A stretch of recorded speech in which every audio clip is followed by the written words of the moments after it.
So, I have a problem with modern game devs, and here's my short take. So, when it comes to game developers showing off their game to the public, like at an exhibition or something, it's like they only care about themselves. They make everything about them, them, them. And it's not a good thing, you know? Like, you need to make the players feel valued as well. And that's being missed quite a lot, actually. And because of that, without even realizing, these game devs are actually hurting their chances of success. Alright, so here's my longer take. So, not all game devs have this issue, by the way. Like, many know exactly how to be, and it's exciting to talk to so many of them. But I got the idea for this video when I went to PAX Australia this year. And for those of you who don't know what that is, that's a massive gaming convention. Once a year it happens, and it happens down in Melbourne, actually, Melbourne, Victoria, in Australia. So specifically, I spent the majority of my time in the indie games section. That's the part that I was really interested in. And oh man, I went on the Saturday. It was so busy, right? It was ridiculous. It was hard to even play all the games. Still, I was able to make it work and play a bunch of the games on the stalls. And throughout much of it, I just felt like I wasn't valued, especially by the game developers, you know? Communication is meant to be a two-way street. Like, I get it if you're a game developer and you're there for all 3 days exhibiting your game. It can be exhausting, right? It's a lot of people to talk to. You got to explain your game, yeah. But if you want good stuff to happen, you have to look outward, right? You have to look beyond yourself and beyond your game and beyond your team, right? So I'll give a little example of the situation that happened. So I'm at the stalls playing the games, and the devs will be right next to me, telling me how it works and what to do.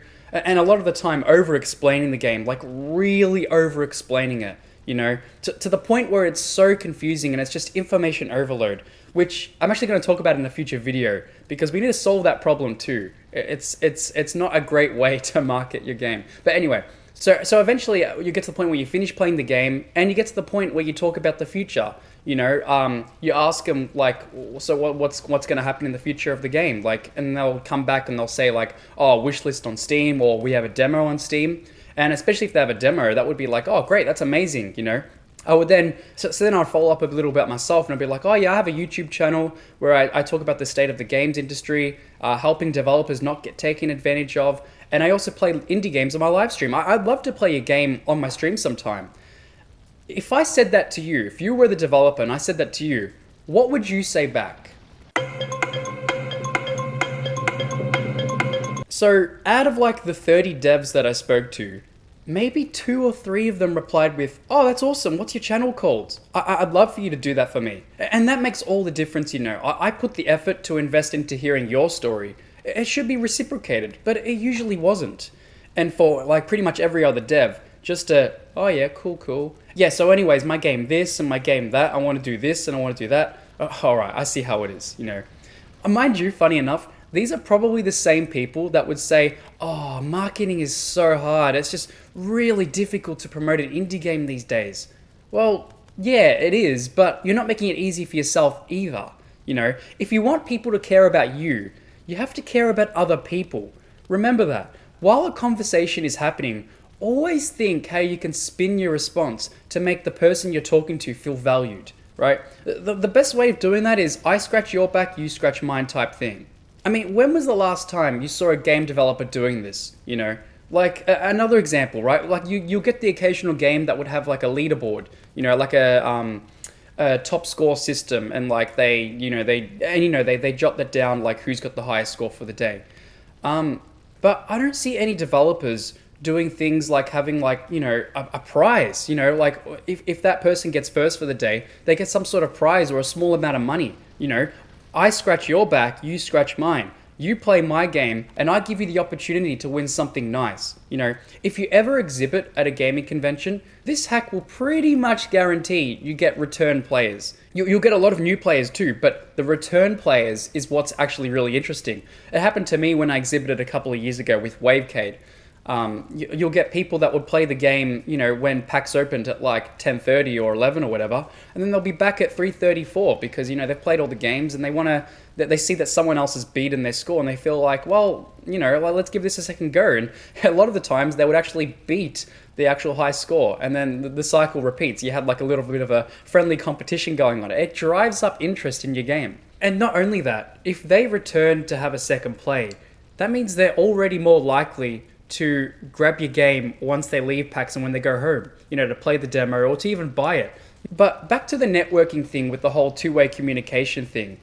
It's not just a game dev problem. I've spoken to enough people in this world to know that it can happen with anyone. I've met firefighters, cops, tradies, business people. It doesn't really matter who it is and what they do, but there's always going to be people who believe that everything is about them. They're very self-centered people, and that the world revolves around them as well. It's honestly pretty selfish when you think about it, but there can be many reasons for this, which is probably the most likely, it's just in their personality. Like, they literally don't think about it during the conversation. Like, it can come down to how, you're raised, or the people, or even the lack of people that were in your life.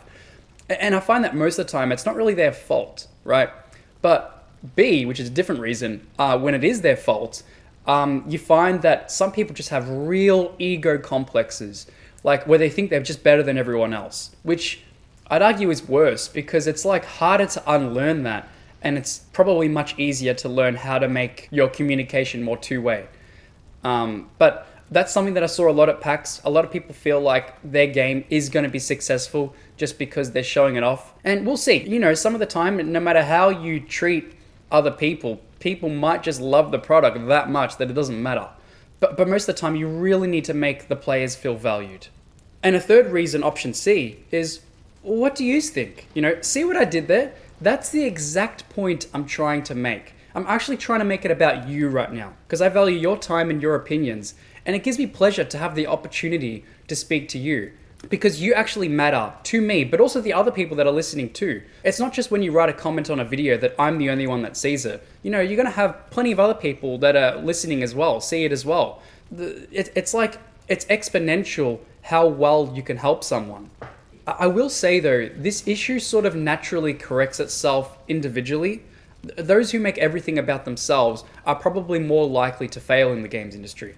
But there still actually is a problem, because as we all know, more people than ever are trying to enter the games industry. So theoretically, the games industry is growing, but unfortunately, it seems like the job count is shrinking. So with the people who are being too self-centered failing over time, it doesn't actually solve the issue. It just tapers out the more experienced folk. There's more newer people coming into the industry, and a lot of them are probably going to have this issue.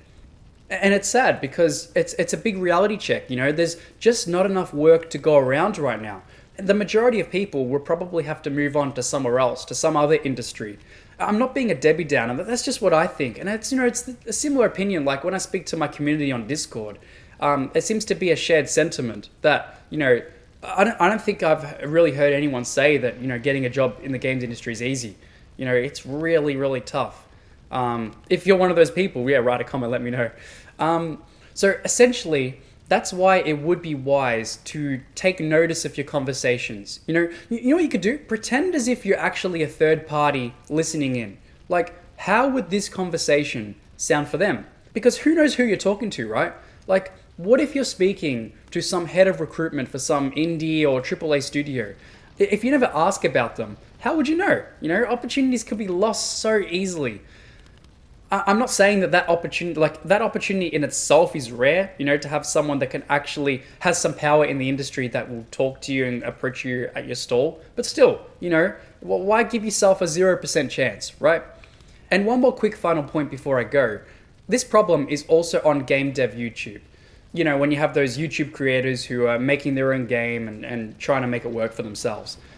I see so many videos from many creators that would be their YouTube title would be here's how my game does this, or why did I make my game? But good on them for making the content that they love to do, But I reckon they would see so much more success if they centered their content to be a little less central to them. See what I did there? What a joker. Angie Asimus, 7U. But yeah, don't forget, let's have a conversation about this, Let me know what you think in the comments. Alright, see ya, legends. Got something to expose? Call the Spillato Bros.